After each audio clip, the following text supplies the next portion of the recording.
Hi everybody, I hope you're doing great.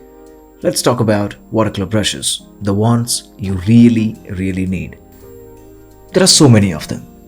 They come in all different sizes and shapes, expensive ones, cheap ones, squirrel hair, natural hair, mongoose hair, hog hair, sable hair, synthetic natural hair, so on and so forth. So how do you know which one is the right one for you? Let's get to the point. I'm going to show you the ones I really own and the ones I really use. I mainly use 4 different kinds, absolutely 4 different kinds, because the minimum set that you have, it's for the best actually.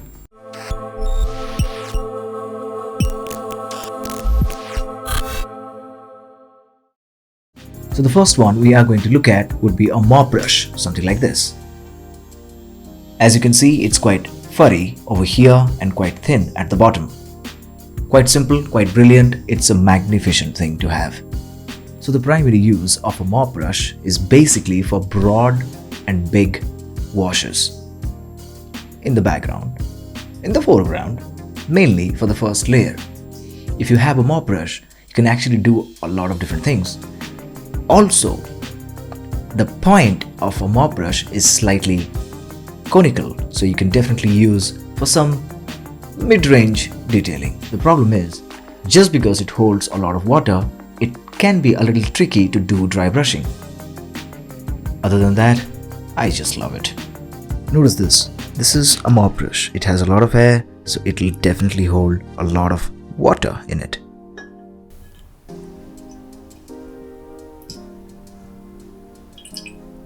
Now that is too much water. So the second one would be a calligraphy brush, something like this.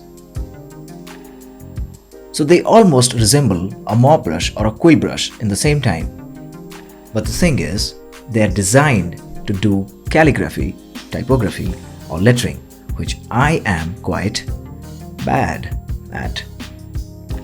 Anyway, I use them for my watercolor painting. So it has a lot of hair, but it's not exactly dense like the mop brush. So if I dip it, even this can actually hold a lot of water. The third one that I use for my watercolor painting would be a simple synthetic brush, something like this. So mainly the bristles are synthetic, these ones, and they're not exactly quite tall or short. It depends, you can buy any of the sizes you want. They are quite good in terms of mid-range detailing. You don't have to use them for absolute fine detailing work, because I'm going to show you something exactly for that. The synthetic brush can actually hold mid-range level of water where you can do a little bit of wash and also a little bit of detailing. So if you choose to do dry brushing, this is good. This is really good. So they also come in different sizes. Obviously you know them. It can be 0, it can be 12, it can be 20, depending upon the area you are and what you can actually get from a specialty store, or if you buy online, you might get a lot of different sizes. They also come in sets. What else do we actually need? This is just size 12. Not necessarily it'll hold a lot of water, but how about something bigger than this, which I normally do not use, but for this purposes. Now that is huge. So if I dip it, now this can drink up a lot of water, just like the mop brush. But this brush is quite huge. As you can see, the ferrule, it's quite big. This is a size 40. Quite Indian and too big, so I don't use it. Now this is size 12, so of course a little bit of water, not that much, but it'll do the trick. So if you have a small size of paper, it'll work. Why not? This is what we get in India as a standard set, not a specific brush for watercolor, but this is what they say. Interesting, isn't it? Let's move on. The fourth one is going to be again a synthetic brush. Now you can definitely get natural squirrel hair, synthetic, or any kind of a mixed thing, but basically it's a Flat brush. A flat brush can be used against a mop brush. Not exactly against. I mean, if you do not have a mop brush, a round mop brush, then you can definitely use a flat brush. It will do the same thing. But again, the capacity of holding the water would be slightly less than the mop brush because they are natural hair and they have the tendency to suck up a lot of pigment and water. So, should you have one flat brush? Yeah, why not? Just to flaunt sometimes. That should do. It's really good to have one. So this is another hardware 1-inch soft material synthetic flat brush, as you can see. Now this can also hold a lot of water, but not exactly like the mop brush. So if that's what your requirement is, this is brilliant. So the next one, we are going to talk about a liner brush or a rigger brush. This is mainly used for fine detailing. You can do absolutely gorgeous strokes, mainly for lines or tiny things. The best way to describe would be you can basically do any kind of tiny miny detailing. A brilliant brush to use, a brilliant brush to have. Definitely I would recommend. This is a fine liner rigger brush. As you can see, this is quite thin. So basically, it will not hold almost any water, but it's quite good for doing detailing. Alright, this is size 0. Alright, so I just took red color and we are going to start with the mop brush. See this, it has a little bit of point over here, so when you start, things are gonna look like this. It will collect a water bead, that's what we call them, and they can come down if you do another stroke just like this. Quite handy, quite useful. Brilliant mop brush. Now let's try picking up a little more pigment, and I'm not using any water this time. There you go. Quite rich. If I do a couple of more times, just like this, you'll get a quite brilliant gradation. Now, let's try the same thing with less water. So I'm going to clean my brush.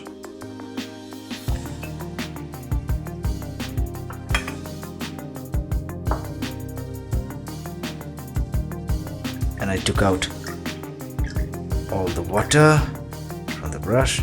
Now I'm going to pick only the paint, which is quite dry. Now notice, that's quite dry.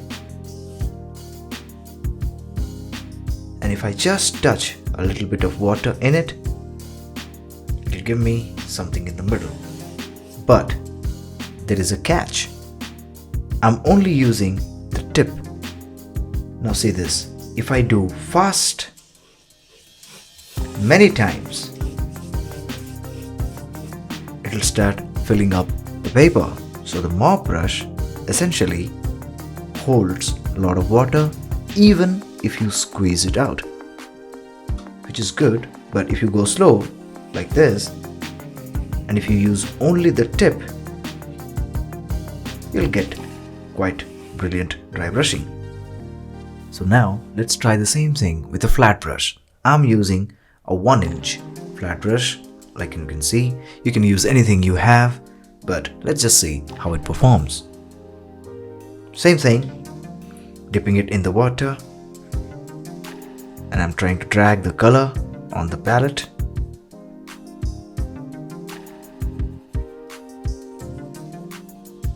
I'm going to keep it quite watery, just like the mop brush, to give a same feel factor to it as we are trying to do the wash. Let's see. Notice over here, as you can see, it started off with a lot of water, and as we moved on, that's kind of less watery. But if you do 2 to 3 times, just like this, you can actually put a lot of water on the paper. The second thing we should notice is this. the water beads that we got with the mop brush, that was quite heavy on the paper, but with the flat brush, it's not exactly that much.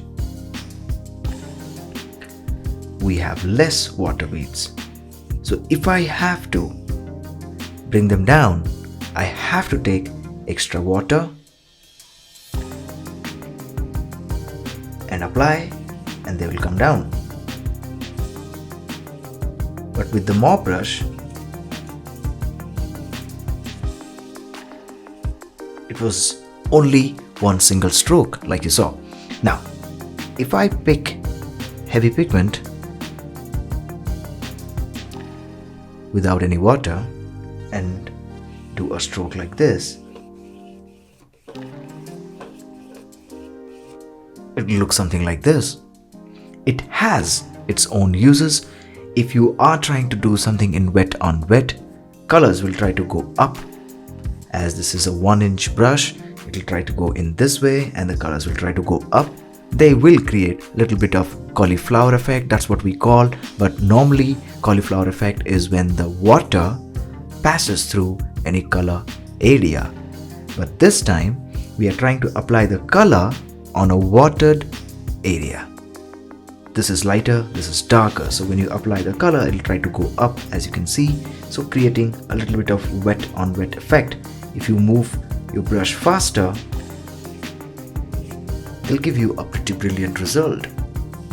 Now let's try dry brushing with it.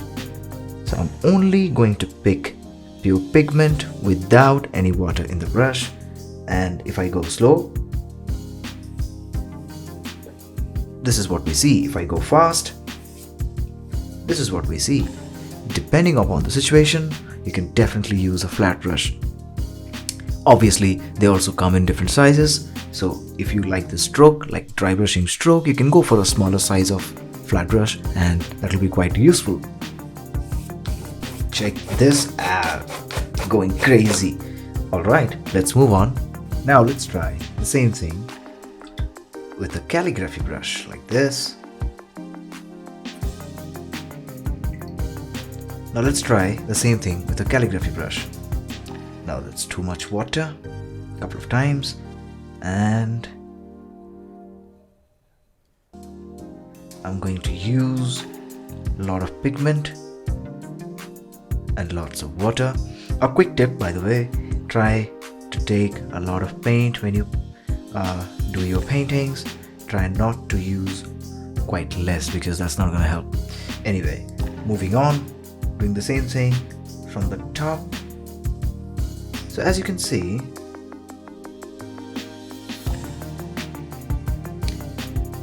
it's a pointy brush, as you can see. So the strokes are quite pointy at the beginning, just like that. Now, if I have to drag them down, I'll again use more water because this is not exactly a mop brush. There we go. But if you are trying to do a small painting, this is fantastic. There we go. Now let's load some heavy pigment.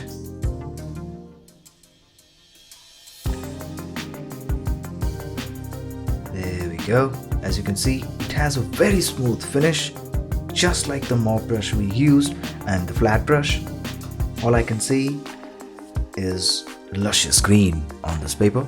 Now, what I can say is this: if you have a calligraphy brush, you can definitely use for your advantage actually. Why not? Now let's just do some dry brushing. There we go. That was a fast movement. If you go slow, it will deposit some more pigment on the paper and it will look a little more watery than absolute dry brushing. There we go.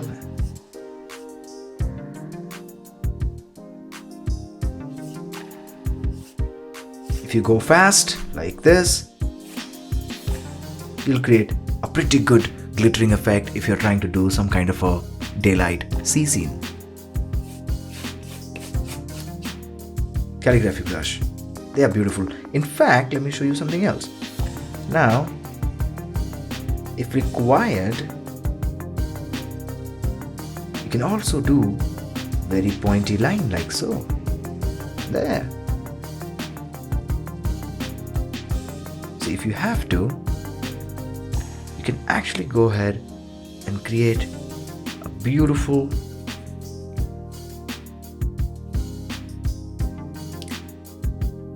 tree. This is not my finest. I'm just trying to do a quick demo in terms of understanding, so you can see and understand how exactly each brush performs. So this is how you can use a calligraphy brush. Right, there we go.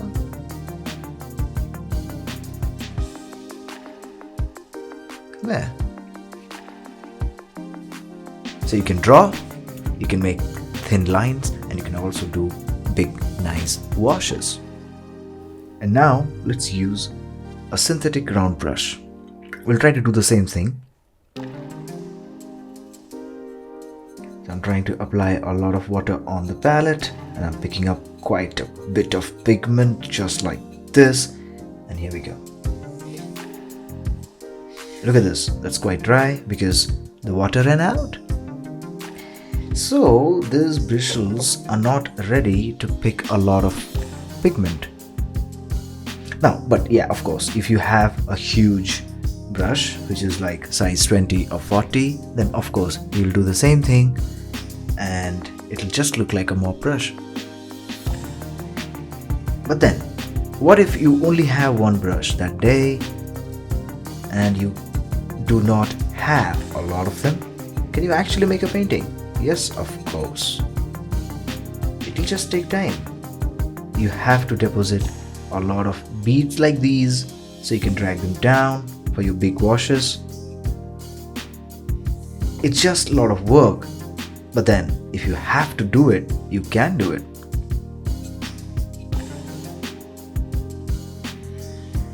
Take a look. I'm gonna do a big wash. Hold it close, press the brush and go.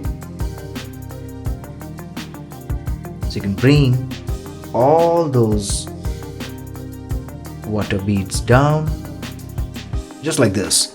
Now if you pick a little more thick pigment, mix it well on the palette and then apply another thick coat just like this. Press the brush absolutely. Paper is wet. Automatically you will be able to deposit a lot of pigment on the paper and it'll look brilliant. Just like this. Superb. Let's try dry brushing. Go faster, go slow, use the tip. You'll get a quite nice thin line. This is very good for detailing like I said, so you can draw the same thing and they'll look quite nice. Just like this.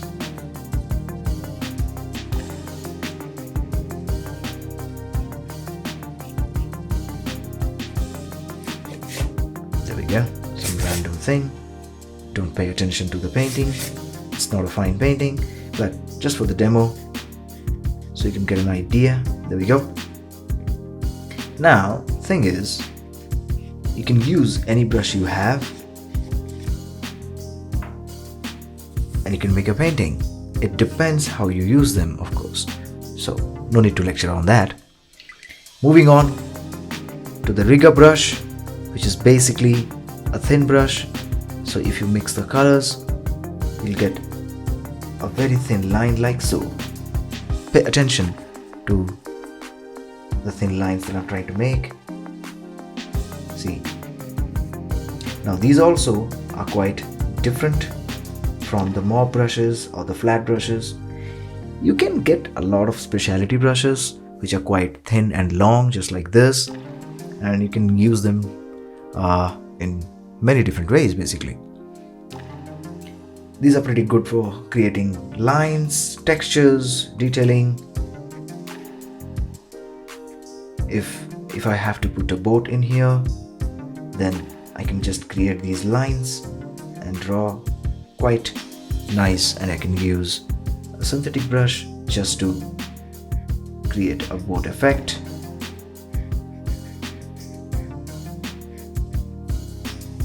And the rigger brush for any fine detailing, just like that. There we go. It's a very simplified approach just to show what can happen. You can create grasses just like this, quite thin lines, pretty brilliant to create any kind of grassy effect or anything that you would like to add in terms of drawing, which will actually take a lot of lining work. It can be anything. There.